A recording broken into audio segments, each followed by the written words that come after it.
Encore une histoire de dague, encore une histoire de barge. Des tueurs à gages qui se recrutent de plus en plus tôt. Et honnêtement, 50 000 balles pour ôter la vie de quelqu'un, eh ben, il y a des personnes âgées de 14 ans qui sont OK avec tout ça. Tu t'imagines, hein, bientôt on les recrutera, nous les recruterons dans le berceau. C'est comme ça que ça va faire. Mais c'est un peu la même histoire, c'est formaté du berceau à la tombe. L'illusion du libre choix. En tout cas, c'est la petite news actu d'aujourd'hui, direction TPMP. On va commencer, mais avant ça, n'oublie pas, petit like et commentaire pour le soutien et le référencement. Let's go, nous sommes partis. Les révélations du jour, avant de passer à autre chose, c'est vrai que c'est incroyable. Horreur à Marseille, un ado de 14 ans recruté pour tuer et gagner 50 000 euros à 50 000 euros. C'est donc des tueurs à gages de 14 ans. Hein. Michel Marie, racontez ça à nos téléspectateurs, vous allez halluciner. C'est une histoire incroyable qui se passe en 3 temps. Premier temps, on a un type, le personnage central est incarcéré, il a 23 ans, il est au quartier d'isolement de la maison d'arrêt d'Aix-en-Provence, et malgré sa situation carcérale à l'isolement, il gère ses affaires à l'extérieur, c'est un narcotrafiquant. Et il veut régler, il y a une guerre de gangs entre la DZ Mafia et le camp des Blacks, et ils se battent depuis longtemps pour un point de deal qui est situé à la Cité des Moulins, dans le quartier. Et t'as l'impression d'être en plein Breaking Bad, quoi. C'est la même chose avec l'enfant de 14 ans qui, je sais plus dans quelle saison, est recruté pour aller tuer quelqu'un pour un point de deal. C'est vraiment ça. Quartier de la Belle de Mai à Marseille, dans le 3e arrondissement. C'est des points de deal qui rapportent environ 80 000 euros par jour.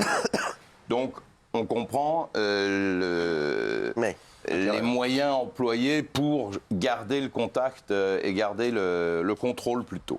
Donc, ce détenu recrute sur un site sur Telegram, recrute un mineur de 15 ans pour aller régler, pour aller mettre un coup de pression à un type du clan adverse. Donc il a une adresse, c'est dans une cité, c'est toujours les mêmes endroits, la cité Félix Pia. Sa mission, c'est de tirer un coup de calibre à travers la porte, de mettre le feu à la porte, de filmer la scène. C'est tout ce qu'on lui demande. Sauf que les choses ne vont pas se passer comme ça. Il y a un comité d'accueil dans la cité Félix Pia. Il est fouillé, on voit qu'il a une arme, qu'il a de l'essence sur lui, etc. Il se fait tuer de 50 coups de couteau et il est brûlé vif in situ. Donc, les gars, brûler vif, c'est une des pires morts qui existent. Limite, c'est mieux de mourir noyé.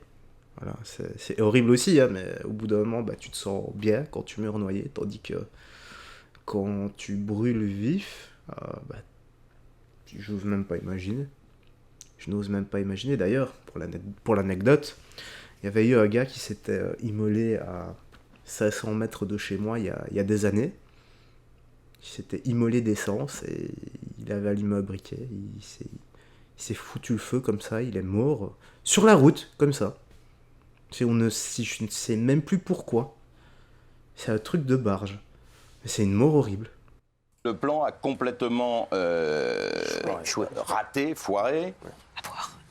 2 jours plus tard, le même commanditaire, toujours incarcéré à l'isolement, recrute un tueur à gages sur le même site Telegram. Là, cette fois-ci, pour aller tuer un individu qui fait lui aussi partie du clan adverse.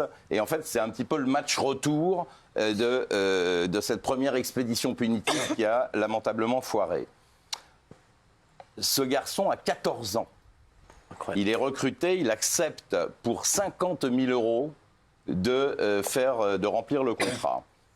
Et là, il prend un VTC, il est avec un autre complice, ils sont dans le VTC, il est 4h et quelques du matin, et il croit voir dans la rue la cible qu'il est venu abattre. Et donc, il va demander au chauffeur du VTC de s'arrêter. Sauf qu'à mon avis, dans la voiture, ça, j'ai pas le détail, mais je l'imagine, ils n'ont pas dû être très discrets sur les raisons de leur présence dans ce véhicule. Et là, le chauffeur, qui est un type bien, qui s'appelle Nassim Ramdan, refuse de s'arrêter. Il comprend ce qui se passe et il refuse de s'arrêter, même mieux, il accélère. Et là, le mineur de 14 ans sort son arme, qui est un 357 Magnum, le braque, lui dit « arrête-toi », l'autre ne s'arrête pas, il tire et il le tue. Oh non. Et là, la voiture va finir... Oh là là. Putain, ce pauvre gars, quoi. D'un acte d'héroïsme, il passe à victime. Oh là là, je te jure, ça me fait de la peine, quoi. Monsieur qui avait rien demandé. Horrible, horrible, horrible, horrible, horrible. Qu'est-ce qu'on va faire de ce jeune ado de 14 ans? Parce que c'est... Va-t-il être relâché? Enfin, soigné puis relâché? Est-ce que réellement tu peux soigner quelqu'un qui fait ça à l'âge de 14 ans? Je ne sais pas, je pense pas. Dans le mur d'une école qui est située un petit peu plus loin, le tueur prend la fuite, enfin les deux individus prennent la fuite, les deux gamins prennent la fuite, et alors, là où on est dans le 3e acte, il se planque parce qu'il y a du monde, le coup de feu a fait du bruit, la voiture accidentée a amené du monde aussi, donc il se cache et il va appeler le commanditaire, donc son employeur à qui... pour lequel il a fait tout ce travail, soi-disant, en lui demandant de l'exfiltrer. En lui disant, voilà, je suis caché à tel endroit, je me suis débarrassé de l'arme, elle est dans une poubelle à tel endroit, envoie-moi une bagnole, viens me chercher. Et là, le commanditaire, toujours à l'isolement dans sa cellule, appelle la police et balance son employé en disant, voilà, le tueur, il est à tel endroit, l'arme est dans la poubelle à tel endroit. Les policiers arrivent, trouvent l'arme, trouvent le mineur qui a 14 ans, et le place évidemment en garde à vue. Et du coup, le commanditaire a été extrait pour être mis en examen. Les gars, c'est un monde qui me dépasse totalement. Et je ne veux jamais entrer dans ce monde-là et avoir affaire à de telles personnes aussi dérangées, déséquilibrées que ça. Voilà. Et j'espère que ma famille, mes enfants ne rentreront jamais dans un monde pareil. Puisqu'il est le commanditaire. Et là-dessus, on ne comprend pas très bien son raisonnement juridique. Il est un peu alambiqué, mais toujours est-il que voilà, on se retrouve à 2 jours d'intervalle avec 2 affaires épouvantables à Marseille, où à chaque fois on a des mineurs de 14 et 15 ans qui sont impliqués dans des affaires extrêmement graves. Et tellement jeune d'ailleurs que ce tueur à gages de 14 ans, on ne peut même pas d'ailleurs le mettre en détention provisoire. Donc on en fait quoi, alors ? Alors on a pu le mettre dans un centre éducatif fermé. Non, ça c'est le premier, le complice du premier qui a été placé dans un centre éducatif fermé. Le deuxième, a été mis en examen et incarcéré. Ah, D'accord, à 14 ans.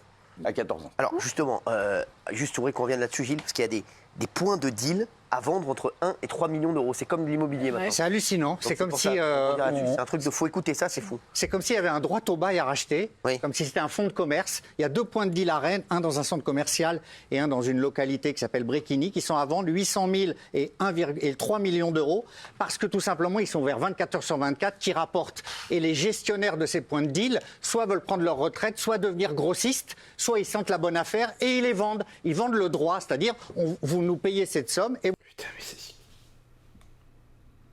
Ils veulent prendre leur retraite.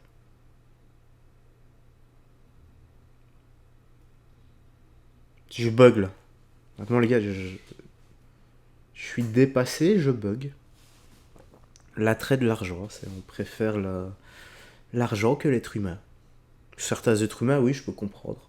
Voilà, tout ce qui est criminel, délinquant. Enfin, plutôt les criminels, puisque t'as... Voilà, délinquant, parfois ça se discute si tu veux pour te nourrir de la nourriture, c'est ok. Pour survivre, quoi, en gros. Mais voilà, oui, les criminels, l'argent vaut plus que les criminels. Mais est-ce que l'argent vaut plus que l'humanité? Pour eux, oui, à leurs yeux, oui, bien sûr. Sinon, ils ne vendraient pas ce genre de choses. Mais ça me dépasse, c'est un monde qui me dépasse totalement. Allez, je laisse sur la fin parce que mes commentaires, je sais que t'en as marre. Vous avez le droit de gérer le point de deal qui va rapporter très vite 80 000, 100 000 euros par jour. Donc vous allez rentrer dans vos frais. C'est en fait, ils vendent l'accès Ils vendent l'accès, il n'y a pas de papier, mais ils vendent le droit de gérer Michel, le point de deal. Michel, petite info aussi. Je dis qu'ils gèrent aussi la sécurité Oui. du point de deal. C'est-à-dire qu'ils non seulement ils vendent à des prix pharaoniques, je crois que c'est des 200, 300 000 euros. Non, c'est entre 800 000 et 3 millions d'euros. 3 millions, 800, oui. 300 millions, enfin bon, peu importe. Ouais. En tout cas, dans le contrat, parce que ce serait trop facile, il y a des équipes qui sûr. vendent et d'autres qui reviennent reprendre le marché. Donc ils assurent, il y a un contrat moral et un Des contrat... royalties, alors. ils assurent la sécurité des points de deal. Mais tout à l'heure, dans mon exposé, je l'expliquais que le point de deal de Marseille, il rapportait 80 000 euros jour. C'est incroyable. Donc on comprend 2,5 millions le par mois, tarif quoi. pratiqué. Merci à tous d'avoir été. Pouah, c'est des sommes astronomiques, tout ça pour faire du mal aux gens. Comme quoi ça rapporte. Hein. Voilà. Et puis tu as des gens qui travaillent extrêmement dur pour tenter d'assurer un avenir à leurs enfants, à leur famille. Et bravo à vous les gars, parce que vous avez les mains sales, mais de l'argent propre. Voilà. C'est là-dessus qu'on va se quitter. Paix, amour, santé. Promets, sois de toi. Des gens que tu aimes et que Dieu te bénisse. Bye bye. Fais très attention à toi.